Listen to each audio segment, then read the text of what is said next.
And you're listening to Wolf Radio right here, 107.5 The Wolf. Today is going to be a beautiful day, probably the last beautiful day of this year. It's going to be in the low to mid 80s, probably around here, in my area anyways.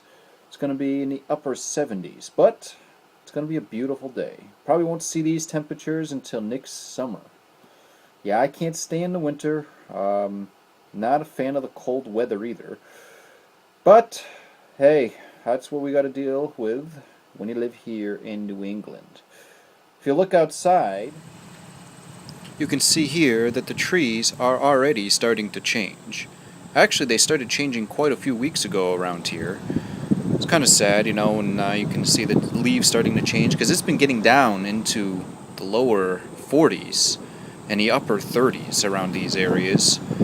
So it's kind of sad because summer is over, and today being the last warm day, you know what?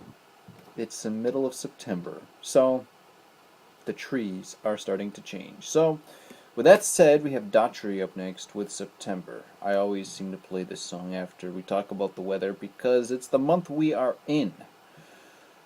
Yeah, I can't wait till next summer already. Hey, but whatever. What are you gonna do?